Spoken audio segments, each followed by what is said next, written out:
El Silmarillion, J.R.R. Tolkien. Akálabeth, la caída de Númenor.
Dicen los Eldar que los hombres vinieron al mundo en el tiempo de la sombra de Morgoth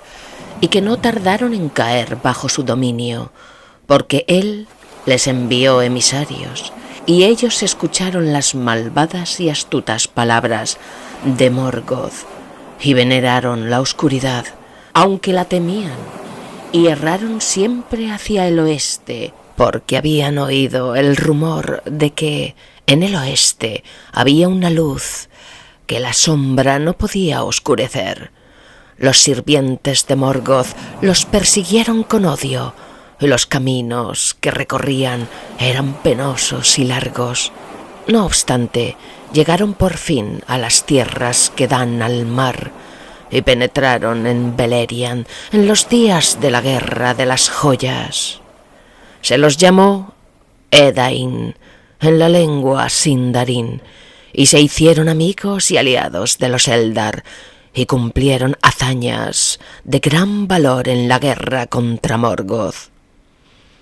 De los Edain nació el brillante Eärendil por el lado del padre, y en la balada de Eärendil se cuenta cómo al fin, cuando la victoria de Morgoth era casi completa, construyó el navío Vingilot, que los hombres llaman Rothinthil, y viajó por mares nunca navegados, siempre en busca de Valinor, porque deseaba hablar ante los poderes en nombre de los dos linajes, para que los Valar los compadecieran y les enviaran ayuda en aquella extrema necesidad.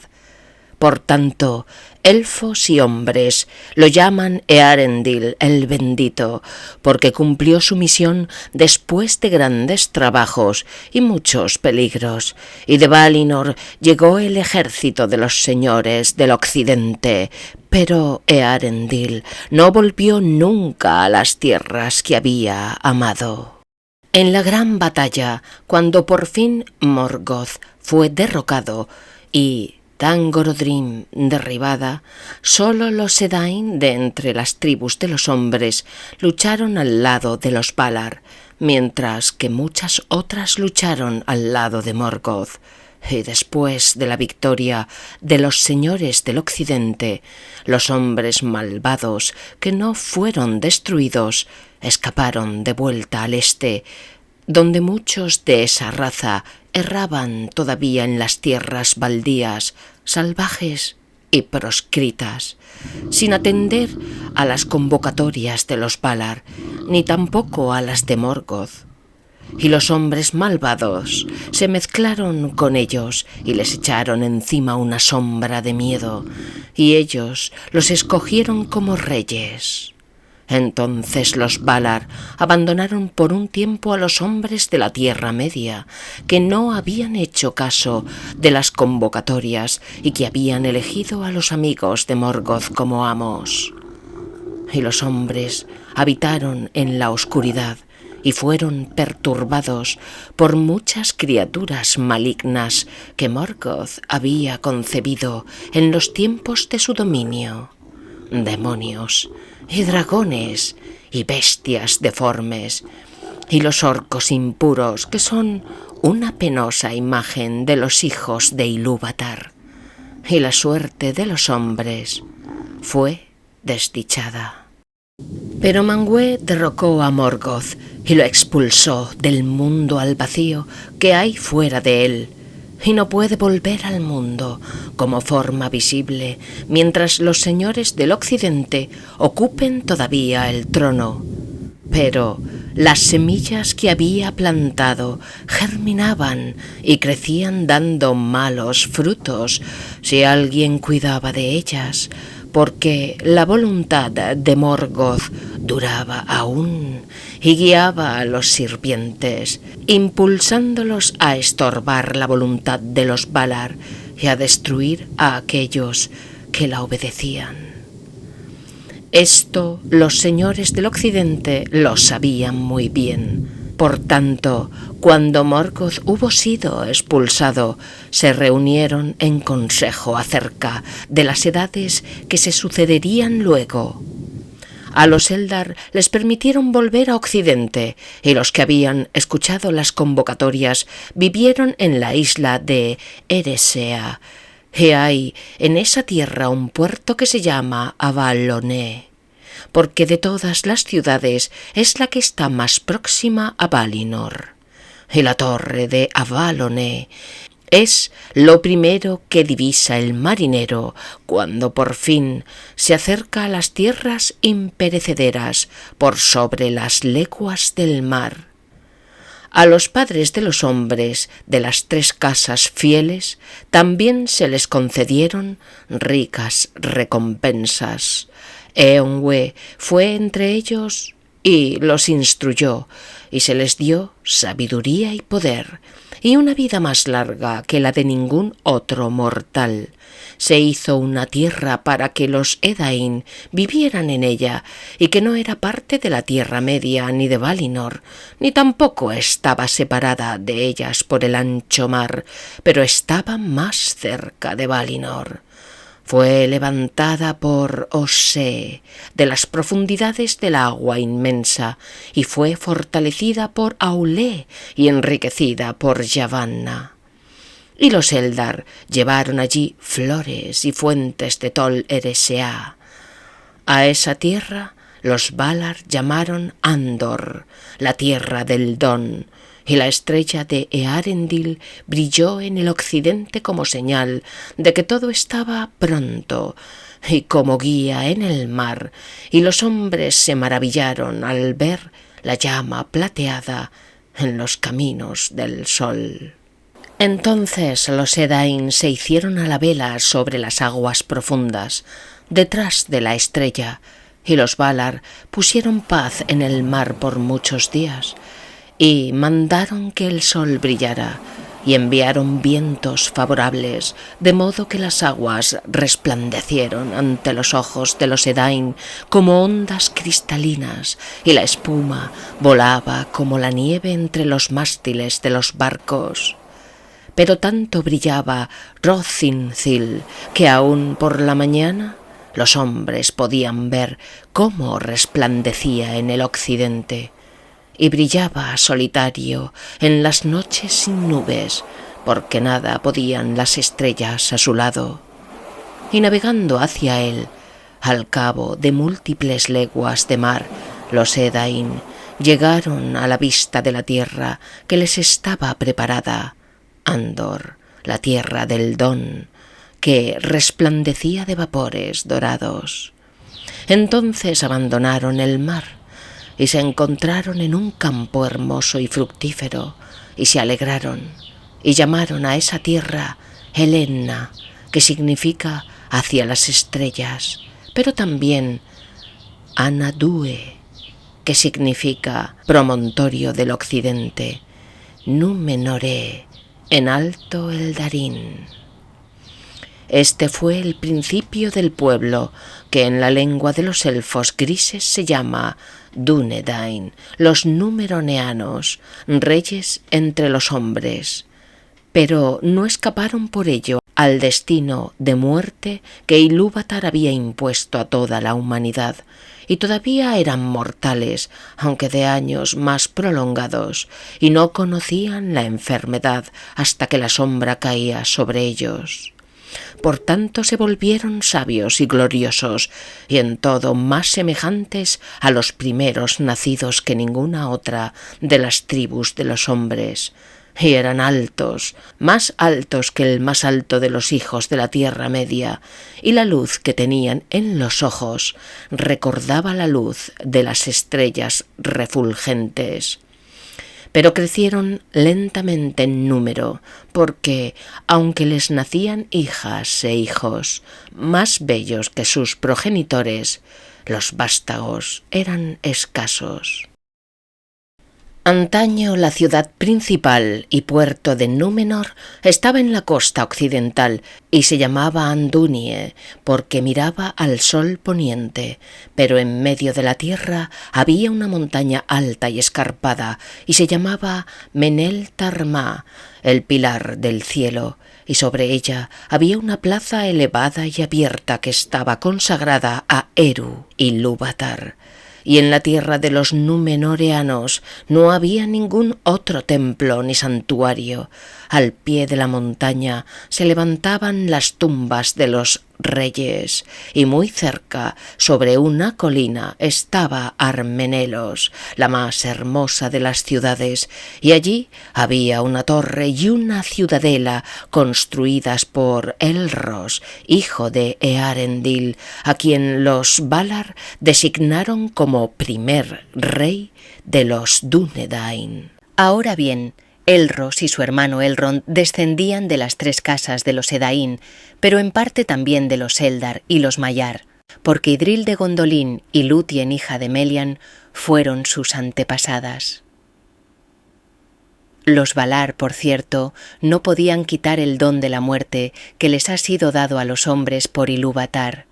pero en la cuestión de los medioelfos, Ilúvatar decidió que los Valar juzgaran, y ellos juzgaron que a los hijos de Eärendil había que darles la libertad de que eligieran su propia suerte.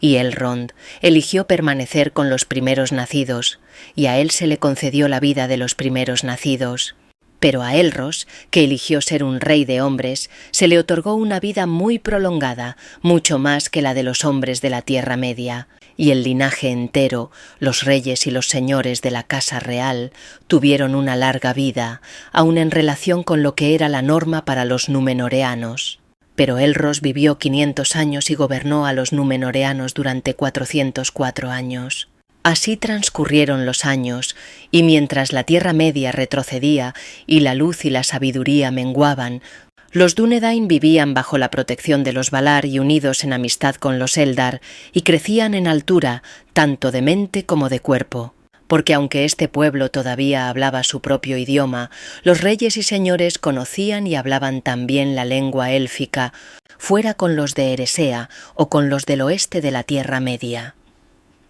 Y los maestros de la ciencia aprendieron también la lengua alto eldarín del reino bendecido, en la que muchas historias y cantos se preservaron desde el principio del mundo, e hicieron cartas y pergaminos y libros, y en ellos escribieron muchas cosas de sabiduría y de maravilla durante el apogeo del reino, todo lo cual está ahora olvidado. Así fue que, además de sus propios nombres, todos los señores de los númenoreanos tenían también nombres eldarín. Y lo mismo sucedía con las ciudades y hermosos sitios que fundaron en Númenor y en las costas de las tierras de Akende, porque los Dúnedain se convirtieron en maestros artífices, de modo que si lo hubieran querido, podrían haber sobrepasado con facilidad a los malvados reyes de la Tierra Media en estrategia de guerra y en la forja de armas, pero ahora eran hombres de paz.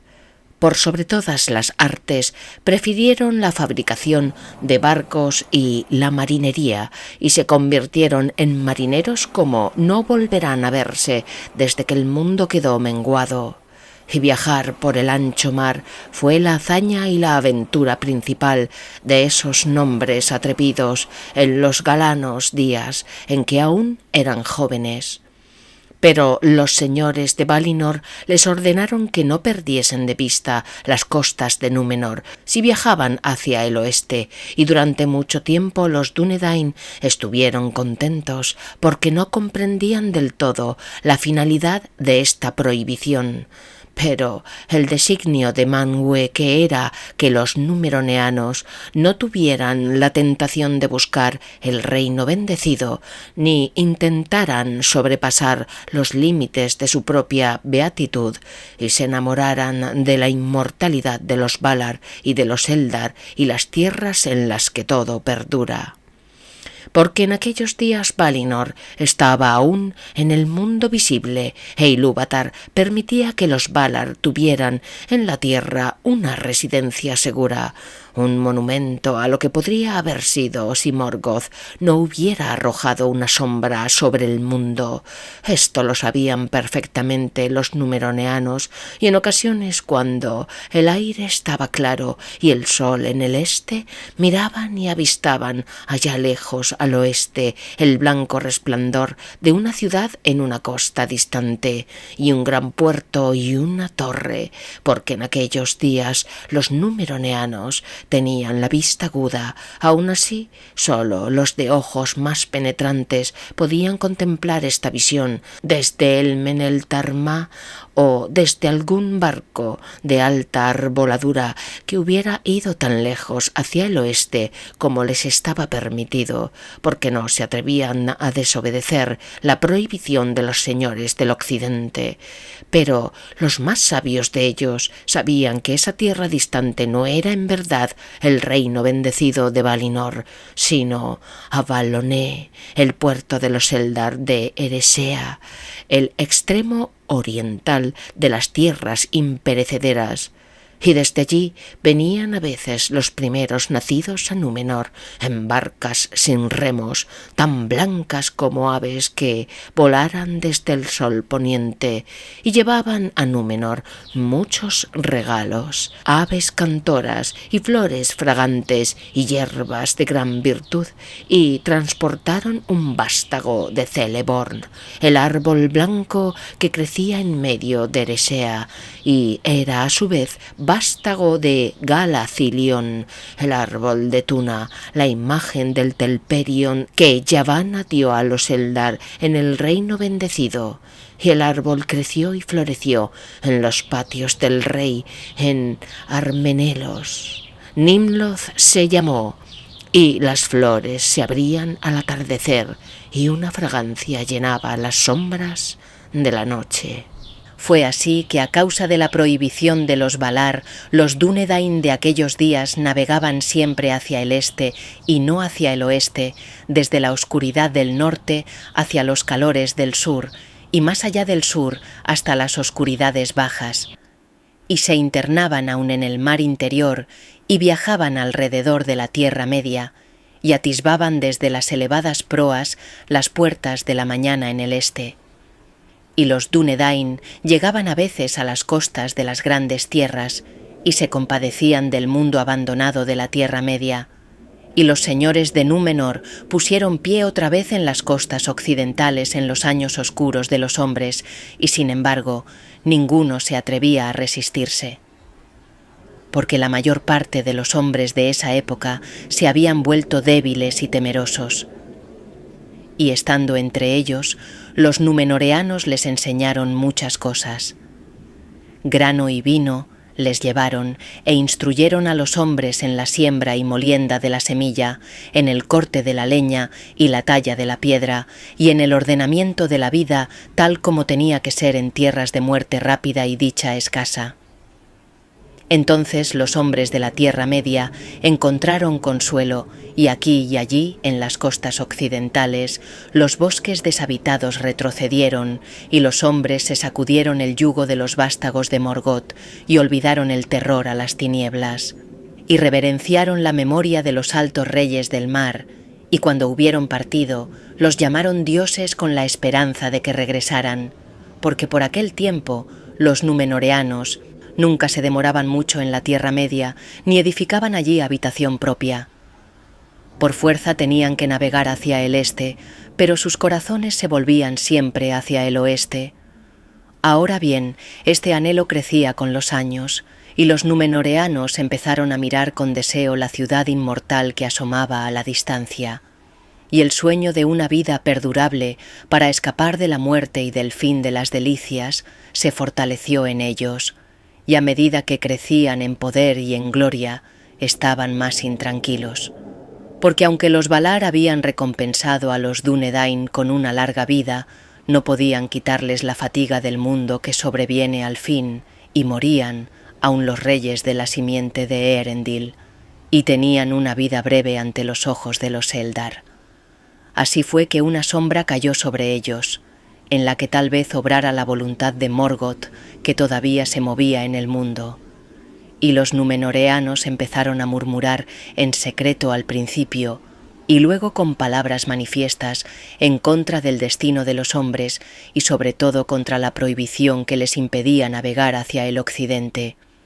Y decían entre sí: ¿por qué los señores del occidente disfrutan de una paz imperecedera, mientras que nosotros tenemos que morir e ir a no sabemos dónde, abandonando nuestros hogares y todo cuanto hemos hecho? Y los Eldar no mueren, aun los que se rebelaron contra los señores. Y puesto que hemos dominado todos los mares y no hay aguas demasiado salvajes o extensas para nuestras naves, ¿por qué no podemos ir a Avaloné y saludar allí a nuestros amigos? Y había otros que decían: ¿por qué no podemos ir a Aman y gustar allí siquiera un día de beatitud de los poderes? ¿Acaso no somos importantes entre los pueblos de Arda? Los Eldar transmitieron estas palabras a los Valar, y Manwë se entristeció, pues veía que una nube se cernía ahora sobre el mediodía de Númenor, y envió mensajeros a los Dúnedain, que hablaron severamente con el rey y a todos cuantos estaban dispuestos a escucharlos acerca del destino y los modos del mundo. El destino del mundo, dijeron, solo uno puede cambiarlo, el que lo hizo, y si navegarais de tal manera que burlando todos los engaños y las trampas llegaseis en verdad a Aman, el reino bendecido, de escaso provecho os sería, porque no es la tierra de Manwë lo que hace inmortal a la gente, sino que la inmortalidad que allí habita ha santificado la tierra, y allí os marchitaríais y os fatigaríais más pronto, como las polillas en una luz demasiado fuerte y constante. Pero el rey le preguntó: ¿y no vive acaso Eärendil, mi antepasado, o no está en la tierra de Aman? A lo cual ellos respondieron: sabéis que tiene un destino aparte y fue adjudicado a los primeros nacidos, que no mueren, pero también se ha ordenado que nunca pueda volver a las tierras mortales, mientras que vos y vuestro pueblo no sois de los primeros nacidos, sino hombres mortales, como os hizo Ilúvatar. Parece, sin embargo, que deseáis los bienes de ambos linajes, navegar a Valinor cuando se os antoje y volver a vuestras casas cuando os plazca. Eso no puede ser, ni pueden los Valar quitar los dones de Ilúvatar. Los Eldar, decís, no son castigados, y ni siquiera los que se rebelan mueren, pero eso no es para ellos recompensa ni castigo, sino el cumplimiento de lo que son. No pueden escapar, y están sujetos a este mundo para no abandonarlo jamás mientras dure, pues tienen su propia vida, y vosotros sois castigados por la rebelión de los hombres, decís, en la que poco participasteis, pero en un principio no se pensó que eso fuera un castigo, de modo que vosotros escapáis y abandonáis el mundo y no estáis sujetos a él con esperanza o con fatiga. ¿Quién por lo tanto tiene que envidiar a quién? Y los númeroneanos respondieron: ¿por qué no hemos de envidiar a los Valar o aun al último de los inmortales? Pues a nosotros se nos exige una confianza ciega y una esperanza sin garantía, y no sabemos lo que nos aguarda en el próximo instante. Pero también nosotros amamos la tierra y no quisiéramos perderla. Entonces los mensajeros dijeron: «En verdad los Valar no conocen qué ha decidido Ilúvatar sobre vosotros, y él no ha revelado todas las cosas que están por venir. Pero esto sabemos de cierto, que vuestro hogar no está aquí, ni en la tierra de Aman, ni en ningún otro sitio dentro de los círculos del mundo. Y el destino de los hombres que han de abandonar el mundo fue en un principio un don de Ilúvatar. Se les convirtió en sufrimiento solo porque los cubrió la sombra de Morgoth, y les pareció que estaban rodeados por una gran oscuridad de la que tuvieron miedo, y algunos se volvieron obstinados y orgullosos, y no estaban dispuestos a ceder hasta que les arrancasen la vida. Nosotros, que soportamos la carga siempre creciente de los años, no lo comprendemos claramente, pero si ese dolor ha vuelto a perturbaros, como decís, tememos que la sombra se levante una vez más y crezca de nuevo en vuestros corazones. Por tanto, aunque seáis los Dúnedain, los más hermosos de los hombres, que escapasteis de la sombra de antaño y luchasteis valientemente contra ella, os decimos: «Cuidado, no es posible oponerse a la voluntad de Eru, y los Valar os ordenan severamente mantener la confianza en aquello a que estáis llamados, no sea que pronto se convierta otra vez en una atadura y os sintáis constreñidos. Tened más bien esperanzas de que el menor de vuestros deseos dará su fruto. Ilúvatar puso en vuestros corazones el amor de Arda, y él no siembra sin propósito. No obstante, muchas edades de hombres no nacidos pueden transcurrir antes de que ese propósito sea dado a conocer, y a vosotros os será revelado, y no a los Valar».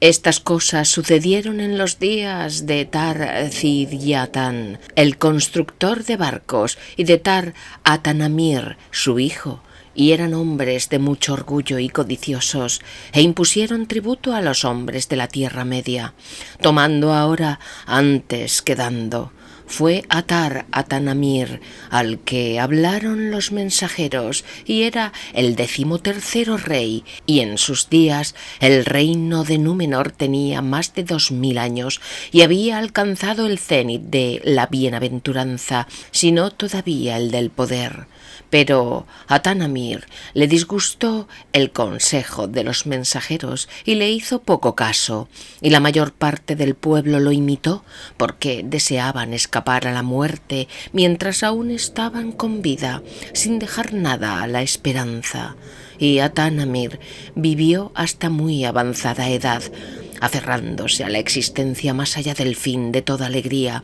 y fue en esto el primero de los numeroneanos, rehusándose a partir hasta que perdió el juicio y la virilidad, y negando a su hijo la corona del reino en el tiempo adecuado, porque los señores de Númenor acostumbraban a casarse tarde y partían y dejaban el mandato a sus hijos cuando éstos alcanzaban la edad de la plenitud de cuerpo y de mente. Entonces Tar-Ancalimon, hijo de Atanamir, fue el rey, y era de igual temple, y en sus días el pueblo de Númenor se dividió. La mayor de las dos partes fue llamada los hombres del rey, y eran gente orgullosa, y se apartaban de los Eldar y los Valar. Y la parte menor se llamó los Elendili, los amigos de los elfos, porque aunque en verdad se mantenían fieles al rey de la casa de Elros, deseaban conservar la amistad de los Eldar y escucharon el consejo de los señores del occidente. No obstante, ni siquiera ellos, que se daban a sí mismos el nombre de los fieles, escaparon por entero a la aflicción común, y la idea de la muerte los perturbaba. De este modo la beatitud de Oesternese menguó, aunque continuó aumentando el poder y esplendor, porque los reyes y el pueblo no habían perdido aún el buen juicio, y si ya no amaban a los Valar, al menos aún los temían, y no se atrevían a quebrantar abiertamente la prohibición ni a navegar más allá de los límites que habían sido designados. Los altos navíos iban todavía hacia el este, pero el miedo que tenían a la muerte era cada vez mayor y la retrasaban por cualquier medio que estuviera a su alcance. Empezaron a construir grandes casas para los muertos, mientras que los hombres sabios trabajaban incesantemente tratando de descubrir el secreto de la recuperación de la vida, o al menos la prolongación de los días de los hombres. No obstante, solo alcanzaron el arte de preservar incorrupta la carne muerta de los hombres y llenaron toda la tierra de tumbas silenciosas en las que la idea de la muerte se confundía con la oscuridad. Pero los que vivían se volcaban con mayor ansia al placer y a las fiestas, siempre codiciando más riquezas y bienes, y después de los días de Tar Anacolimón, la ofrenda de las primicias a Eru fue desatendida, y los hombres iban rara vez al santuario en las alturas de Menel Tarma, en medio de la tierra. En aquel tiempo los númeroneanos instalaron sus primeras colonias en las costas occidentales de las tierras antiguas, porque su propia tierra les parecía ahora más estrecha y no tenían allí reposo ni contento, puesto que les era negado el occidente. Construyeron grandes puertos y fuertes torres, y muchos moraron en ellas, pero eran ahora señores y amos y recolectores de tributos, antes que aprendices y maestros. Los grandes barcos de los númeroneanos navegaban hacia el este en el viento y volvían siempre cargados, y el poder y la majestad de los reyes se acrecentaban día a día, y bebían y celebraban fiestas y se vestían de plata y oro. De todo esto, los amigos de los elfos participaron muy poco. Solo ellos iban ahora al norte y a la tierra de Gil-galad, conservando la amistad con los elfos y ayudando en contra de Sauron. Y su puerto era Pelargir, sobre las desembocaduras de Anduin el Grande. Pero los hombres del rey avanzaban muy lejos hacia el sur, y los señoríos y las fortalezas que construyeron dejaron muchas huellas en las leyendas de los hombres.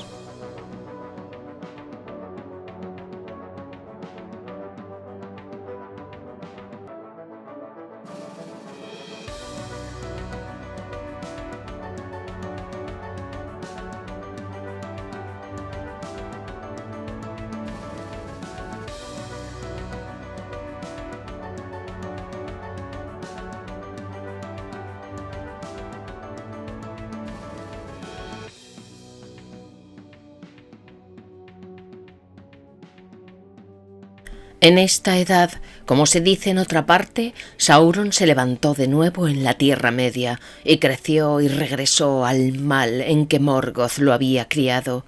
ganando en poder mientras lo servía. Ya en los días de Tar Minastir, el 11º rey de Númenor, había fortificado la tierra de Mordor y había construido la torre de Barad-dûr, y en adelante luchó siempre por el dominio de la Tierra Media, para convertirse en un rey por encima de todos los otros reyes y en un dios para los hombres. Y Sauron odiaba a los númeroneanos a causa de los hechos de sus padres y de su antigua alianza con los elfos y su fidelidad a los Valar. Tampoco olvidaba la ayuda que Tar Minastir había prestado a Gil-galad tiempo atrás, cuando el anillo único fue forjado y hubo guerra entre Sauron y los elfos en Eriador.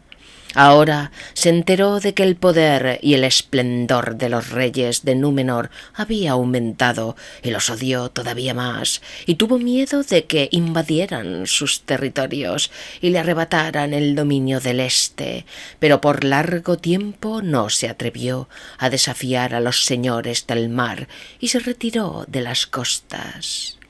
Sin embargo, Sauron fue siempre engañoso, y se dice que entre los que sedujo con los 9 anillos, 3 eran grandes señores de raza numeroneana, y cuando se levantaron los Ul-Airi, que eran los espectros del anillo, sus sirvientes, y cuando consiguió acrecentar en exceso la fuerza del terror y el dominio que tenía sobre los hombres, emprendió el asalto de las fortalezas de los numeroneanos en las costas del mar. En aquellos días la sombra se hizo más densa sobre Númenor.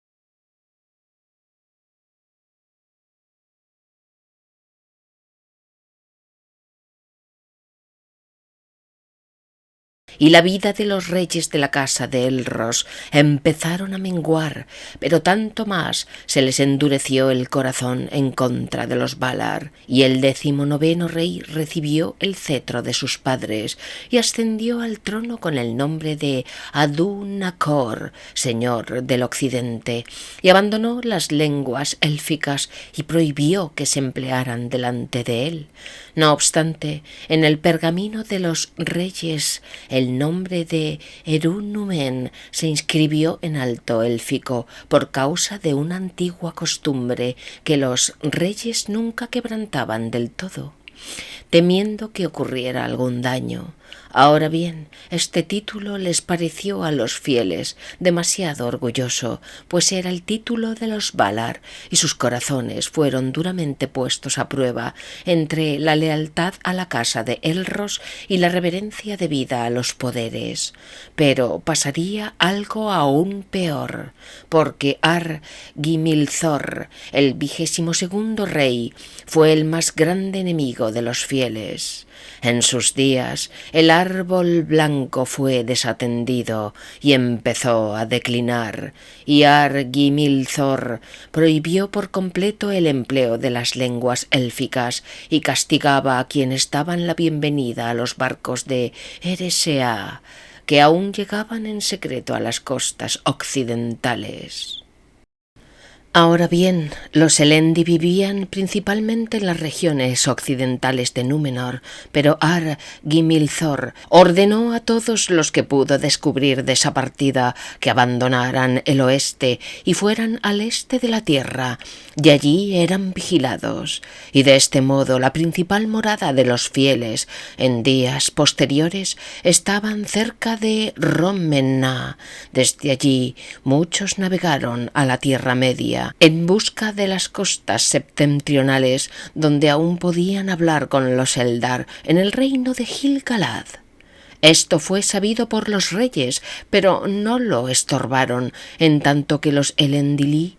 partieron de aquellas tierras y no regresaron, porque no deseaban tener amistad con los Eldar de Eresea, a quienes llamaban los espías de los Valar, esperando así poder ocultar a los señores del occidente todas sus empresas y designios. Pero Manwë se enteraba siempre de lo que hacían, y los Valar estaban enojados con los reyes de Númenor, y ya no les dieron consejo ni protección, y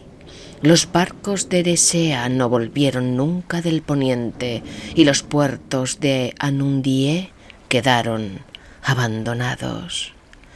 Los de más alto honor después de la casa de los reyes eran los señores de Andunie, porque pertenecían a la estirpe de Elros y descendían de Sumarien, hija de Tar-Elendil, el 4º rey de Númenor. Y estos señores eran leales a los reyes y los reverenciaban, y el señor de Anundie se contaba siempre entre los principales consejeros del cetro. No obstante, también desde un principio tuvieron un amor especial por los Eldar y reverencia por los Valar, y cuando la sombra creció, ayudaron a los fieles como les fue posible. pero por mucho tiempo no se manifestaron abiertamente, sino que antes intentaron rectificar el corazón de los señores del cetro con más atinados consejos. Había una señora, Incilbeth, de renombrada belleza, hija de Lindorie, hermana de Arendur, señor de Andunie, en los días de Ar-Sakaltor, padre de Ar-Himilthor. Himilthor la tomó por esposa, aunque esto fue poco del agrado de ella, porque en verdad era uno de los fieles, como su madre le había enseñado, pero los reyes y sus hijos se habían vuelto orgullosos y nadie podía oponerse a lo que ellos deseaban. No había amor entre Ar-Himilthor y su reina, o entre sus hijos. Inciladun, el mayor, era como su madre en mente y cuerpo, pero Gimil-Cad, el menor, imitó a su padre, aunque era aún más obstinado y orgulloso. A él Ar-Himilthor le hubiera cedido el cetro y no al hijo mayor si las leyes se lo hubieran permitido. Pero cuando Inciladun accedió al cetro, se dio un título en lengua élfica como antaño y se llamó Tar-Palantir, pues veía lejos, tanto con los ojos como con la mente, y aun aquellos que lo odiaban temían sus palabras como las de quien conoce la verdad. Dio paz por un tiempo a los fieles y ascendió una vez más en días señalados al santuario de Eru en el Meneltarma, que Ar-Himilthor había abandonado. Al árbol blanco cuidó otra vez con reverencia y profetizó diciendo que cuando el árbol pereciese también concluiría la estirpe de los reyes. Pero este arrepentimiento llegó demasiado tarde para que los Valar perdonaran la insolencia de los padres de Inciladun, de la que no se arrepentía la mayor parte del pueblo. Y Gimil-Cad era fuerte y malévolo, y tomó el liderazgo de los que habían sido llamados los hombres del rey, y a veces se atrevió a oponerse a la voluntad de su hermano abiertamente, y aún más todavía en secreto. La pena oscureció, pues, los días de Tar-Palantir, y solía pasar gran parte del tiempo en el oeste, y allí a menudo subía a la antigua torre del rey Minastir sobre las colinas de Oromet, cerca de Andunie, desde donde miraba hacia el oeste con nostalgia, quizá esperando ver alguna vela sobre el mar. Pero ningún barco vino ya, nunca, desde el occidente a Númenor, y las nubes velaban a Bayonne. Ahora bien, Gimil-Cad murió 2 años antes de cumplir los 200, muerte temprana para alguien del linaje de Elros, aun en su decadencia, pero esto no trajo paz al rey, porque Pharazôn, hijo de Gimil-Cad, era ahora un hombre más inquieto aún y más codicioso de riquezas y poder que su propio padre. Había estado fuera a menudo, como jefe de las guerras que los númeroneanos libraban en las costas de la Tierra Media con la intención de extender su dominio sobre los hombres, y de ese modo había ganado gran renombre como capitán, tanto en el mar como en la tierra. Fue así que cuando regresó a Númenor y la gente se enteró de la muerte de su padre, los corazones de todos se volcaron a Tar-Palantir, porque traía consigo grandes riquezas y era por ese entonces pródigo en dádivas. Y sucedió que los pesares fatigaron a Tar-Palantir, que al fin murió. No tenía hijos, sino solo una hija, a la que había llamado Miriel en lengua élfica, y por derecho propio y por las leyes de los númeroneanos, a ella le correspondió el cetro, pero Pharazôn la tomó por esposa contra la voluntad de ella, e hizo mal en esto, e hizo mal también porque las leyes de Númenor no permitían el matrimonio, ni siquiera en la casa real, entre parientes más cercanos que primos en segundo grado. Y cuando se celebró la boda, él puso la mano en el cetro y adoptó el título de Ar-Pharazôn, Tar-Kalion en lengua élfica, y el nombre de la reina lo cambió por el de Ar-Cinrafel. De todos cuantos tuvieron el cetro de los reyes del mar desde la fundación de Númenor, el más poderoso y el más orgulloso fue Ar-Pharazôn, el Dorado, y 23 reyes y reinas habían regido a los numeroneanos en tiempos anteriores, y dormían ahora en sus tumbas profundas bajo el monte de Meneltarma, tendidos en lechos de oro.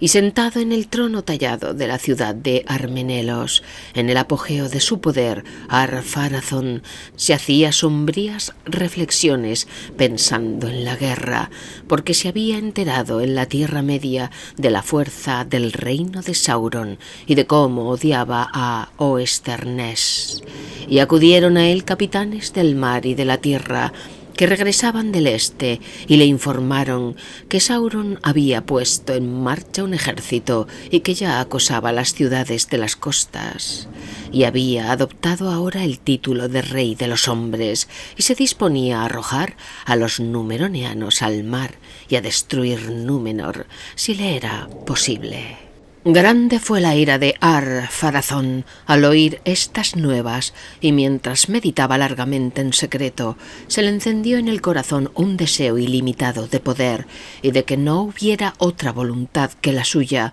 y decidió, sin pedir consejo a los Valar, ni recurrir a la ayuda de otra sabiduría que la propia, que él mismo reclamaría el título del rey del mundo, y que a Sauron lo convertiría en vasallo y sirviente, porque movido por el orgullo, Ar-Pharazôn pensaba que ningún rey había de ser tan poderoso como para rivalizar con el heredero de Earendil. Por tanto, empezó en ese tiempo a forjar una gran cantidad de armas y construyó muchos barcos de guerra y los guardó junto con las armas, y cuando todo estuvo dispuesto, él mismo se hizo a la mar hacia el este. Y los hombres vieron las velas que asomaban en el poniente, teñidas de escarlata, resplandecientes de rojo y de oro, y los habitantes de las costas se amedrentaron y huyeron lejos. Pero la flota llegó por último a ese sitio llamado Umbar, donde los numeroneanos tenían un puerto poderoso que no era obra de ninguna mano. Desiertas y en silencio estaban todas las tierras en derredor cuando el rey del mar avanzó sobre la Tierra Media. Durante 7 días marchó con trompetas y estandartes, y llegó a una colina y subió en ella, y levantó allí su pabellón y su trono, y se sentó en medio, y las tiendas de las huestes se ordenaron alrededor, doradas y blancas y azules, como un prado de flores altas. Entonces envió heraldos y ordenó a Sauron que se presentara ante él y le jurara fidelidad. Y Sauron acudió. Desde su poderosa torre de Barad-dûr acudió, pero no a combatir, porque advirtió que el poder y la majestad de los reyes del mar sobrepasaban todos los rumores, y que ni siquiera el más grande de los vasallos de Angband podía hacerles frente, y entendió que no había llegado el momento de que se impusiese a los Dúnedain, y era taimado, hábil para salirse sutilmente con la suya cuando la fuerza no le valía. Por tanto se humilló ante Ar-Pharazôn y pronunció dulces palabras, y los hombres se asombraron, pues todo cuanto decía parecía justo y sabio.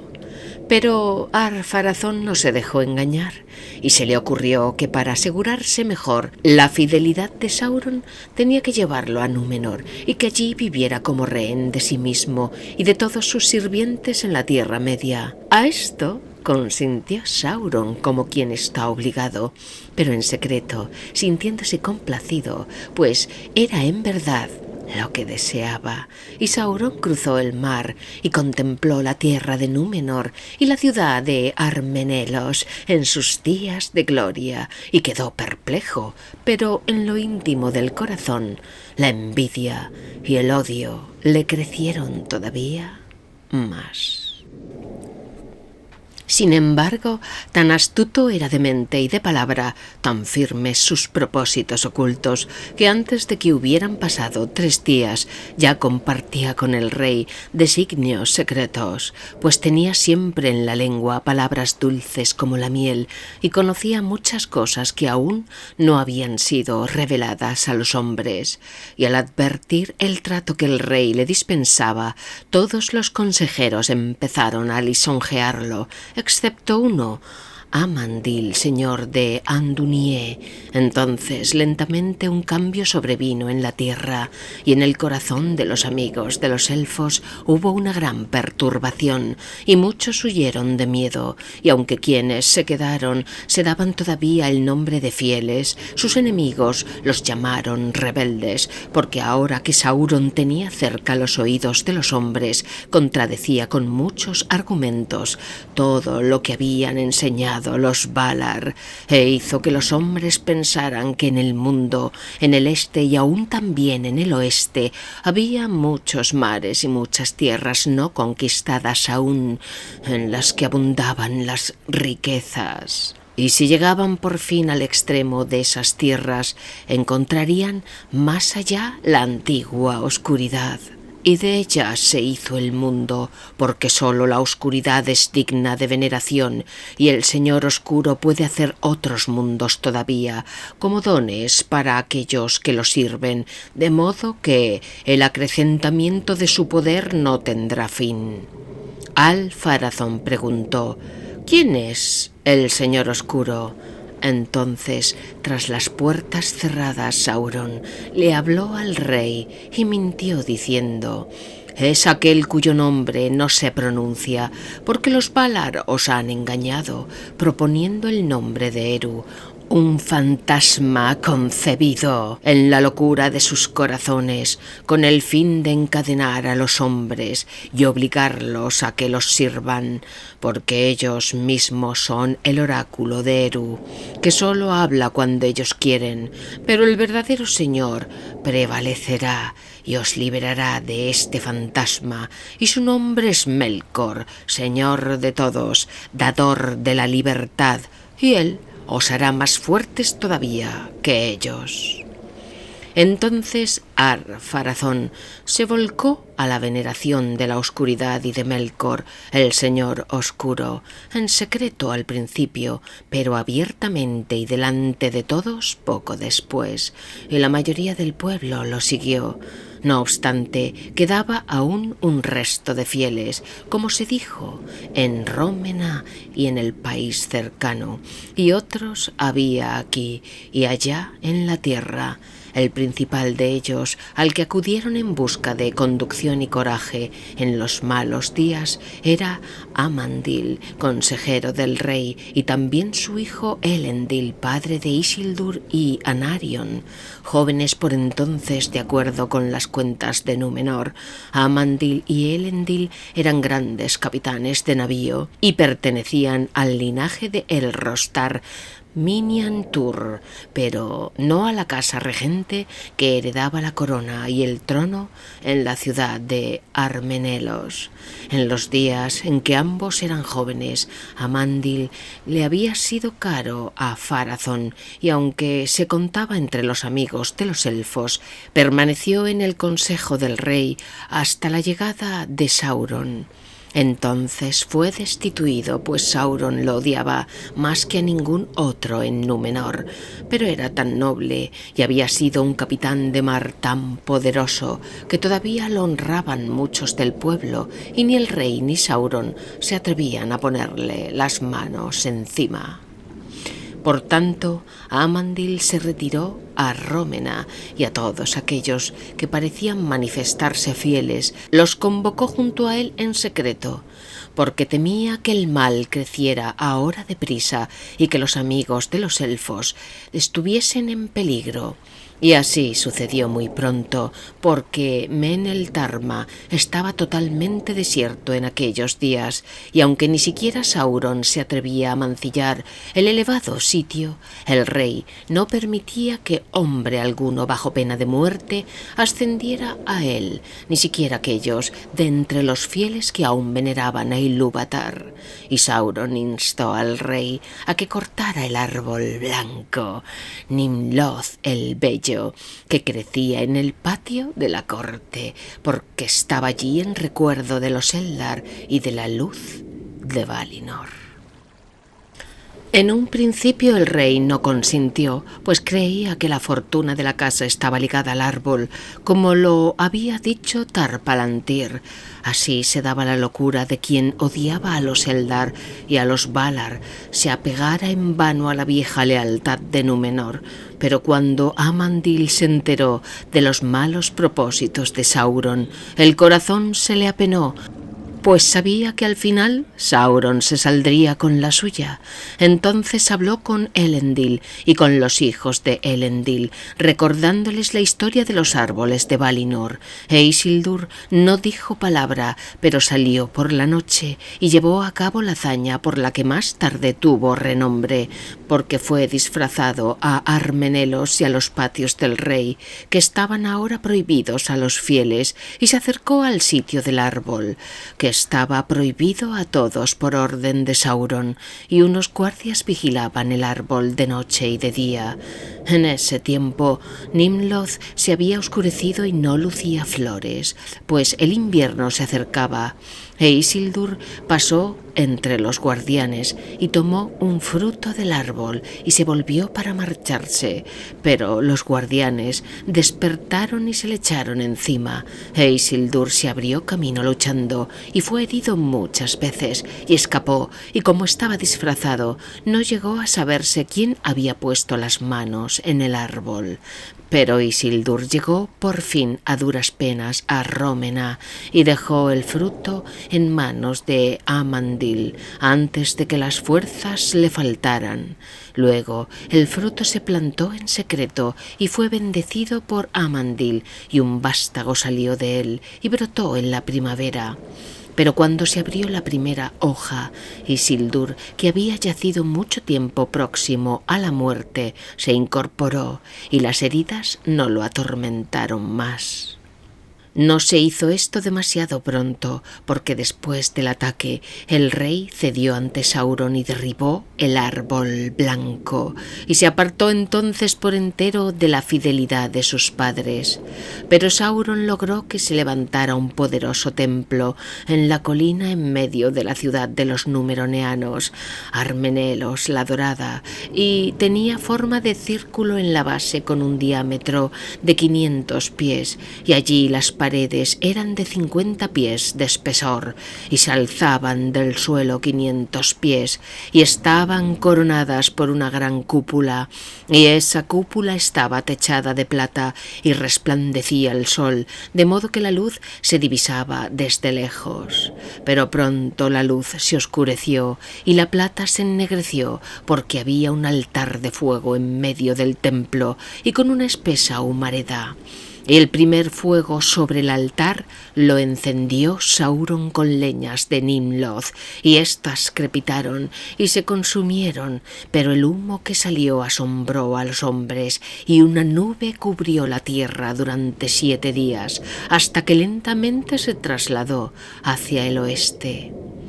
En adelante el fuego y el humo subieron de continuo, porque el poder de Sauron crecía diariamente, y en ese templo, con derramamiento de sangre y tormentos y gran maldad, los hombres hacían sacrificios a Melkor para que los librara de la muerte, y con frecuencia escogían a sus víctimas de entre los fieles, aunque nunca se los acusaba abiertamente de que no veneraran a Melkor, sino de que odiaban al rey y de que eran rebeldes, o de que conspiraban contra el pueblo inventando venenos y mentiras.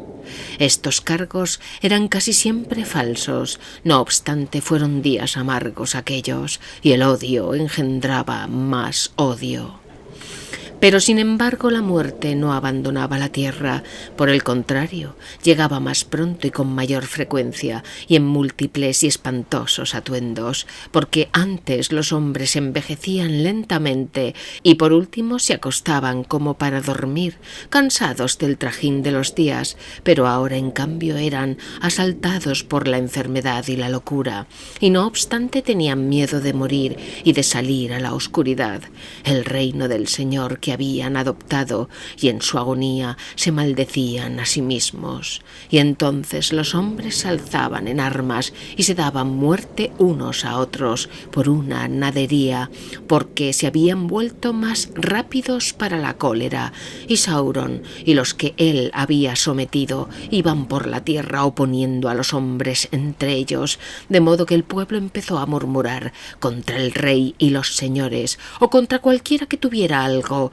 que ellos no tuvieran, y la venganza de los poderosos era cruel. No obstante, les pareció a los numeroneanos durante mucho tiempo que prosperaban, y si no tenían más felicidad, eran al menos más fuertes, y los ricos todavía más ricos, porque con la ayuda y el consejo de Sauron multiplicaron sus posesiones e inventaron máquinas y construyeron barcos cada vez más grandes, y navegaban ahora con fuerzas y pertrechos de guerra a la Tierra Media, y ya no iban llevando regalos, sino como feroces guerreros, y perseguían a los hombres de la Tierra Media y les arrebataban los bienes y los esclavizaban, y a muchos los mataban cruelmente en sus altares, porque levantaban fortalezas, templos y grandes tumbas en aquellos días, y los hombres los temían, y el recuerdo de los bondadosos reyes de antaño se borró y fue oscurecido por no pocas historias de espanto. De este modo Ar-Pharazôn, rey de la tierra de la estrella, se convirtió en el tirano más poderoso del mundo desde el reinado de Morgoth, aunque Sauron era en verdad quien gobernaba todas las cosas escondido detrás del trono. Pero los años pasaron y el rey sintió que la sombra de la muerte se aproximaba a medida que se alargaban los días, y el miedo y la cólera lo ganaron. Llegaba ahora la hora que Sauron había dispuesto y que aguardaba desde tiempo atrás, y Sauron habló al rey, diciendo que era muy fuerte y que ya nada podía impedirle que hiciese su voluntad en todas las cosas, sin estar sometido a prohibiciones o mandatos, y le dijo: «Los Valar se han apoderado de la tierra donde no hay muerte y te mienten sobre ella, ocultándola todo lo posible por avaricia y porque temen que los reyes de los hombres les arrebaten el reino inmortal y gobiernen el mundo. Y aunque no cabe duda de que el don de la vida interminable no es para todos, sino solo para quienes son dignos como nombres de poder y de orgullo y de alto linaje, este don se le ha quitado contra toda justicia al rey de reyes, Ar-Pharazôn, el más poderoso de los hijos de la tierra, con quien solo Manwë puede ser comparado, y quizá ni siquiera él, pero los grandes reyes no toleran negativas y toman lo que se les debe». Entonces Ar-Pharazôn, infatuado y ya a la sombra de la muerte, pues el curso de sus días estaba acercándose al fin, escuchó a Sauron y se puso a pensar en cómo hacer la guerra a los Valar. Pasó mucho tiempo en la preparación de este designio y aún no habló de él abiertamente. No obstante, no podía ocultárselo a todos, y Amandil, al advertir las intenciones del rey, sintió tristeza y miedo, pues sabía que los hombres no podían vencer a los Valar, y la ruina caería sobre el mundo si esta guerra no se impedía. Por tanto llamó a su hijo Elendil y le dijo: «Los días se han oscurecido y ya no hay esperanza para los hombres, pues los fieles son pocos. En consecuencia estoy decidido a emprender la misión que nuestro antepasado Earendil emprendió otrora, y navegaré hacia el oeste, esté prohibido o no, y hablaré con los Valar, aun con el mismo Manwë si es posible, y le rogaré que nos ayude antes de que todo esté perdido». «¿Traicionarías entonces al rey?», preguntó Elendil, «porque sabes que se nos acusa de traidores y espías, falso cargo hasta el día de hoy». Si creyera que Manwë está necesitado de un mensajero semejante, dijo Amandil, por cierto traicionaría al rey, porque hay una lealtad a la que ningún hombre ha de renunciar por causa alguna, pero clemencia para los hombres y que se los libere de los engaños de Sauron es lo que pediré, pues al menos algunos se han mantenido fieles. En cuanto a la prohibición, yo mismo pediré mi castigo, no sea que la culpa recaiga en todo mi pueblo. Pero, ¿qué crees, padre mío, que les ocurrirá a los de tu casa cuando se sepa lo que has hecho?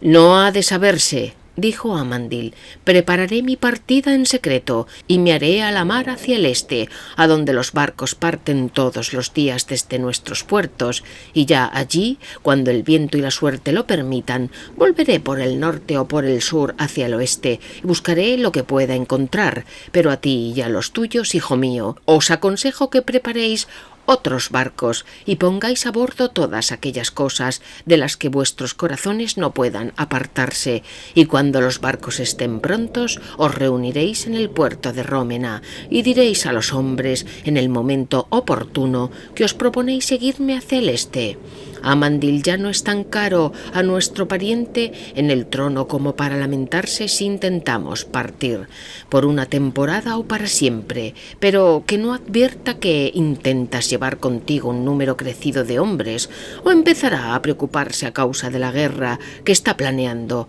para la que necesitará todas las fuerzas de que pueda disponer. Busca a los fieles que son todavía sinceros y que se unan a ti en secreto si están dispuestos a partir contigo y a compartir tu misión. ¿Y cuál será esa misión?, preguntó Elendil.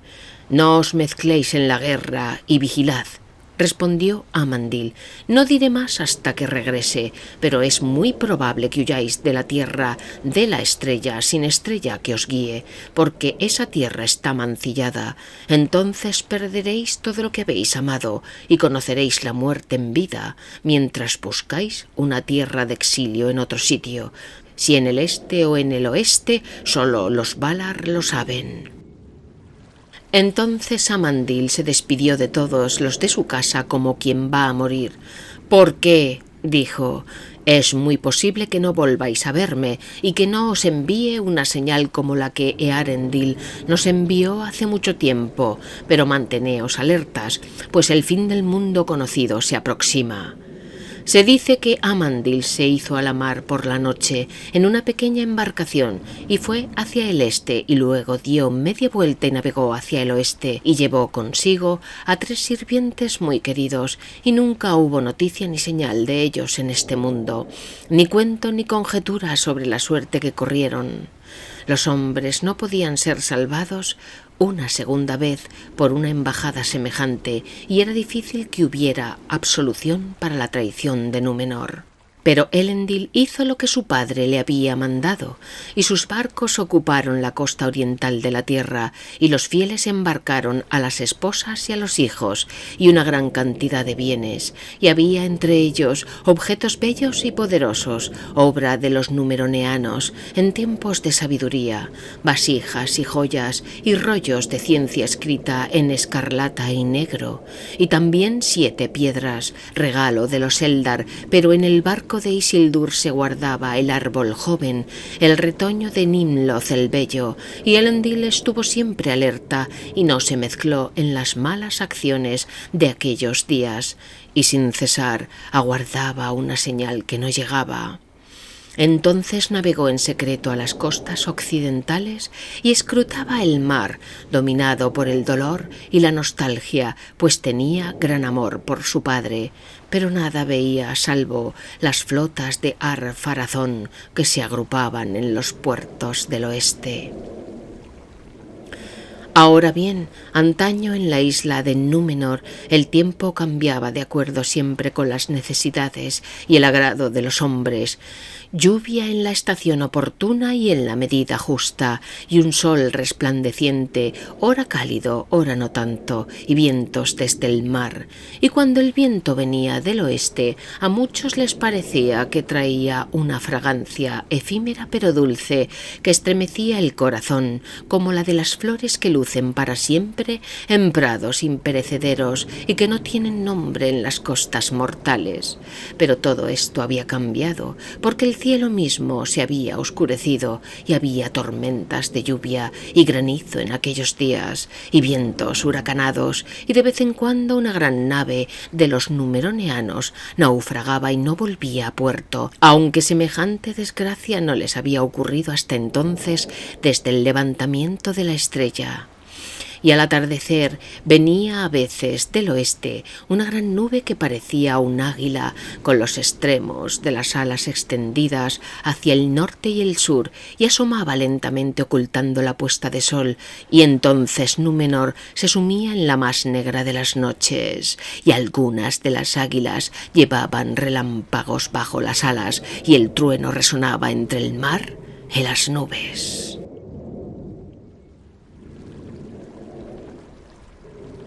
Entonces los hombres sentían miedo. «¡Mirad, las águilas de los señores del occidente!», exclamaban. «Las águilas de Manwë vuelan sobre Númenor», y caían de bruces. Entonces algunos se arrepentían por una temporada, pero a otros se les endurecía el corazón y alzaban los puños al cielo diciendo: «Los señores del occidente nos desafían, son ellos los que dan el primer golpe, el próximo lo daremos nosotros». Estas palabras las pronunciaba el rey, pero habían sido concebidas por Sauron.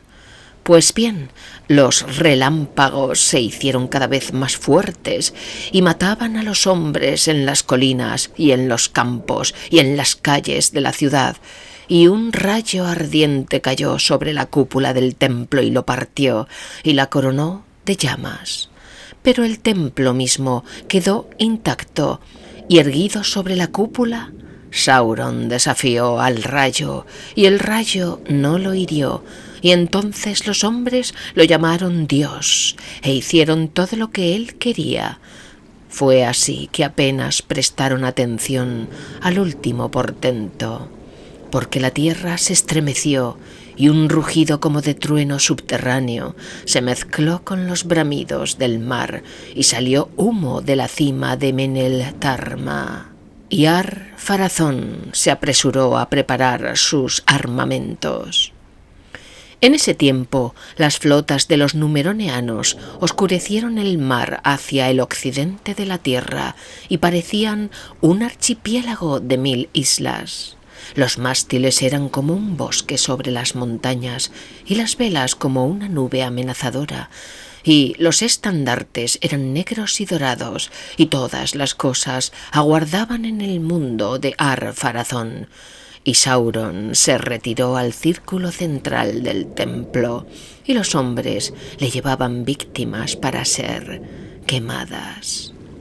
Entonces las águilas de los señores del occidente llegaron desde donde muere el día, en formación de combate, avanzando en una línea cuyo extremo disminuía hasta borrarse a lo lejos, y al acercarse dominaban el cielo extendiendo las alas cada vez más amplias.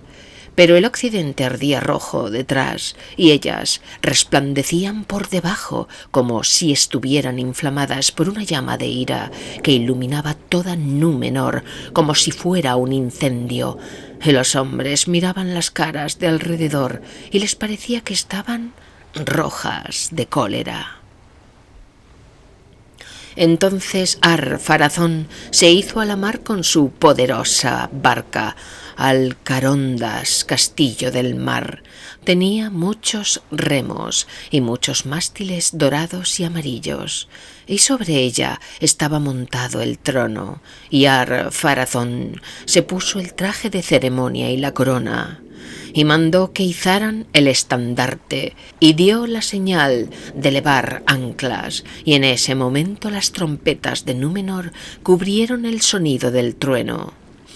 Las flotas de los numeroneanos avanzaron entonces contra la amenaza del occidente, y había escaso viento, pero tenían muchos remos y muchos esclavos que remaban bajo el látigo. El sol se puso y un gran silencio sobrevino. La oscuridad descendió sobre la tierra y el mar estaba inmóvil mientras el mundo aguardaba lo que había de acaecer. Lentamente los que vigilaban los puertos fueron perdiendo de vista las flotas y las luces de las naves se debilitaron y se las tragó la noche, y por la mañana habían desaparecido y quebrantaron la prohibición de los Valar y navegaron por mares vedados, avanzando con intención de guerra contra los inmortales, para arrancarles una vida perdurable en los círculos del mundo.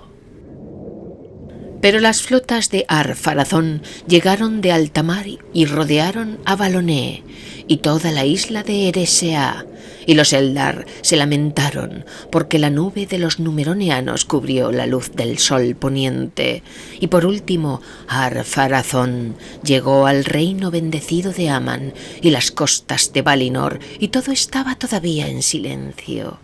y el hado pendía de un hilo, porque Ar-Pharazôn titubeó en ese momento y estuvo a punto de volverse. Contempló receloso las costas silenciosas y vio resplandecer Taniquetil, más blanco que la nieve, más frío que la muerte, tranquilo, inmutable, terrible como la sombra de la luz de Ilúvatar. Pero el orgullo pudo más, y Ar-Pharazôn abandonó por fin el barco y puso pie en la costa y reclamó esa tierra como suya, si nadie se oponía con la fuerza de las armas. Y una hueste de Númenóreanos acampó cerca de Tuna, de donde todos los Eldar habían huido. Entonces Manwë invocó a Ilúvatar, y durante ese tiempo los Valar ya no gobernaron Arda, pero Ilúvatar mostró su poder y cambió la forma del mundo, y un enorme abismo se abrió en el mar entre Númenor y las tierras inmortales, y las aguas se precipitaron por él, y el ruido y los vapores de las cataratas subieron al cielo, y el mundo se sacudió.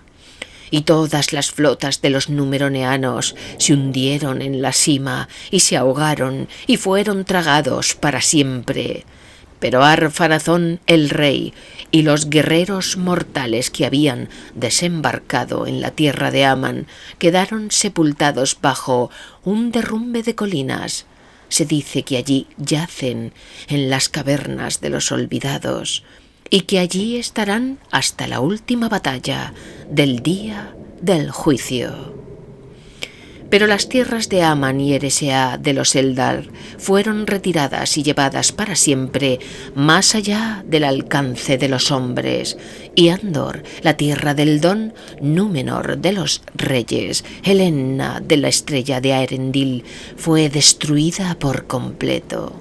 porque estaba al este, junto a la enorme grieta, y los cimientos se derrumbaron, y cayó y se hundió en las sombras, y ya no existe, y no hay ahora sobre la tierra lugar alguno donde se preserve la memoria de un tiempo en el que no había mal, porque Ilúvatar hizo retroceder a los grandes mares al oeste de la Tierra Media y las tierras vacías al este, y se hicieron nuevas tierras y nuevos mares, y el mundo quedó disminuido, pues Valinor y Eresea fueron transportadas al reino de las costas, escondidas. En una hora que los hombres no previeron, se consumó este destino, el 39º día después de la desaparición de las flotas. Entonces un fuego súbito irrumpió desde Menel Tarma, y sopló un viento poderoso, y hubo un tumulto en la tierra, y el cielo giró, y las colinas se deslizaron, y Númenor se hundió en el mar, junto con niños y mujeres y orgullosas señoras, y los jardines y recintos y torres, y las tumbas y los tesoros, y las joyas y telas y cosas pintadas y talladas, y la risa y la alegría, y la música y la sabiduría, y la ciencia de Númenor se desvanecieron para siempre. Y por último, la ola creciente, verde y fría y coronada de espuma, arrastrándose por la tierra, arrebató a la reina Tar Miriel, más hermosa que las perlas, la plata o el marfil. Demasiado tarde trató de subir por los senderos empinados de Menel Tarmá hasta el sitio sagrado, pues las aguas la alcanzaron y el grito de ella se perdió en los bramidos del viento. Pero sea o no verdad que Amandil llegara a Valinor y que Manwë escuchara su ruego, la ruina de aquel día no alcanzó, por gracia de los Valar, a Elendil y a sus hijos, porque Elendil se había quedado en Rómena, sin responder a la convocatoria del rey que partía para la guerra, y esquivando a los soldados de Sauron cuando quisieron prenderlo y arrastrarlo a los fuegos del templo, subió a bordo del barco y se apartó de la costa, esperando a que el tiempo cediese. Allí la tierra lo protegió de la gran corriente del mar que se precipitaba arrastrando a todos al abismo, y luego de la primera furia de la tormenta. Mas cuando la ola devoradora avanzó rodando sobre la tierra y Númenor se derrumbó, la aniquilación hubiera sido una pena menor para Elendil, pues el arrebato de la muerte no le parecía más amargo que la pérdida y la agonía de aquel día. Pero el viento huracanado lo alcanzó, más fuerte que ningún otro conocido por los hombres, y avanzó bramando desde el oeste, y empujó muy lejos a los barcos, y desgarró velas y quebró mástiles, arrastrando a los hombres como briznas de hierba en el agua. Eran 9 los barcos, 4 para Elendil, y 3 para Isildur, y 2 para Anarion, y huyeron de la negra tempestad, desde el crepúsculo de la condenación a la oscuridad del mundo, y las aguas profundas se levantaron debajo de una furia gigantesca, y olas como montañas avanzaron, coronadas de nieve, descarrada, y cargaron a los hombres entre jirones de nubes, y al cabo de muchos días los arrojaron a las costas de la Tierra Media. Y en aquel tiempo todas las costas y las regiones marinas del mundo occidental cambiaron y se arruinaron, porque los mares invadieron las tierras y las costas se derrumbaron y las antiguas islas fueron anegadas y otras islas se alzaron en el mar. Y las montañas cayeron y los ríos se desviaron en extraños cursos. Más tarde, Elendil y sus hijos fundaron reinos en la Tierra Media, y aunque en ciencia y habilidad no eran sino un eco de lo que habían sido antes de que Sauron llegara a Númenor, no obstante, les parecieron muy grandes a los hombres salvajes del mundo, y mucho se dice en otras historias de los hechos de los herederos de Elendil en la edad que vino después, y de la lucha que libraron con Sauron, que aún no estaba terminada. Porque el mismo Sauron sintió gran temor ante la ira de los Valar, y el hado que Eru había impuesto a la tierra y al mar. No había imaginado nada semejante, pues sólo había esperado la muerte de los númeroneanos y la derrota del orgulloso rey. Y Sauron, sentado en la silla negra en medio del templo, había reído cuando oyó las trompetas de Ar-Pharazôn que llamaban al combate, y otra vez había reído cuando oyó el trueno de la tormenta, y una tercera vez, mientras reía pensando en lo que haría en el mundo, ahora que se había desembarazado de los Edain para siempre. Fue sorprendido bruscamente, y el asiento y el templo cayeron al abismo, pero Sauron no era de carne mortal, y aunque había sido despojado de la forma en que hiciera tanto daño, de modo que ya nunca podría lucir una hermosa figura ante los ojos de los hombres, su espíritu se alzó desde las profundidades y pasó como una sombra y un viento negro sobre el mar, y llegó de vuelta a la Tierra Media y a Mordor, que era su morada. Se instaló de nuevo en Barad-dûr, se puso el gran anillo y vivió allí oscuro y silencioso hasta que se dio a sí mismo una nueva forma, una imagen visible de malicia y odio, y el ojo de Sauron el Terrible. Pocos podrían soportarlo. Pero estas cosas no pertenecen a la historia de anegación de Númenor, de la cual todo se ha dicho ahora, y aun el nombre de esa tierra pereció, y desde entonces los hombres ya no hablaron de Helena, ni de Andor, Heldón, que había sido arrebatado, ni de Númenore, en los confines del mundo. Pero los exiliados en las costas hacia el anhelado occidente hablaban de Marnufalmar, que se hundió bajo las olas, Acalavez, la sepultada, Atalante, la lengua Eldarín. Entre los exiliados muchos creían que la cima de Meneltarma, el pilar del cielo, no fue anegada para siempre, sino que se levantó otra vez por encima de las olas, una isla perdida en las grandes aguas, porque había sido un sitio consagrado y nadie lo había mancillado nunca, aun en días de Sauron. Y algunos hubo de los de la simiente de Earendil que después lo buscaron, porque se decía entre los sabios que en otro tiempo los hombres de vista penetrante alcanzaban a atisbar desde Meneltarma de las tierras inmortales, porque aún después de la ruina el corazón de los Dúnedain se volcaba hacia el oeste,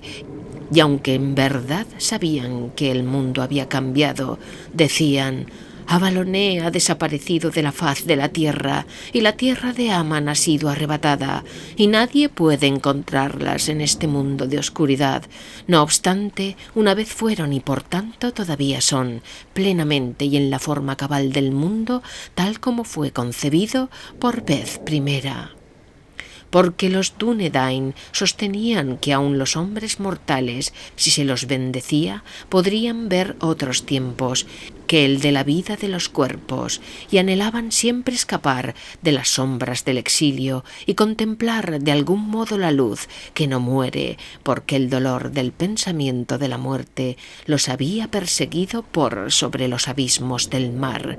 Por ese motivo, los grandes marineros que había entre ellos exploraban todavía los mares vacíos con la esperanza de llegar a la isla de Meneltarma y tener allí una visión de las cosas que fueron. Pero no la encontraban, y los que viajaban hasta muy lejos solo llegaban a tierras nuevas y las encontraban semejantes a las tierras viejas y también sometidas a la muerte, y los que viajaban más lejos todavía solo trazaban un círculo alrededor de la tierra para volver fatigados por fin al lugar de partida, y decían: todos los caminos son curvos ahora. De este modo, en parte por los viajes de los barcos, en parte por la ciencia y la lectura de las estrellas, los reyes de los hombres supieron que el mundo era en verdad redondo, y sin embargo aún se permitía que los Eldar partieran y navegaran hacia el antiguo occidente y a Avaloné, si así lo querían. Por tanto, los sabios de entre los hombres decían que tenía que haber un camino recto para aquellos a quienes se les permitiese descubrirlo, y enseñaban que aunque el nuevo mundo estuviese torcido, el viejo camino y el sendero del recuerdo del occidente todavía estaban allí, como si fueran un poderoso puente invisible que atravesara el aire del aliento y del vuelo, que eran curvos ahora como el mundo, y cruzara el Ilmen, que ninguna carne puede soportar sin asistencia, hasta llegar a Tol Eressëa, la isla solitaria, y quizás aún más allá, hasta Valinor, donde habitan todavía los Valar. Observan el desarrollo de la historia y observan el desarrollo de la historia del mundo. Y cuentos y rumores nacieron a lo largo de las costas del mar acerca de marineros y hombres abandonados en las aguas que por algún destino o gracia o favor de los Valar habían encontrado el camino recto y habían visto cómo se hundía por debajo de ellos la faz del mundo, y de ese modo habían llegado al puerto de Avaloné con lámparas que iluminaban los muelles, o en verdad a las últimas playas de Aman, y allí habían contemplado la montaña blanca, terrible y hermosa, antes de morir.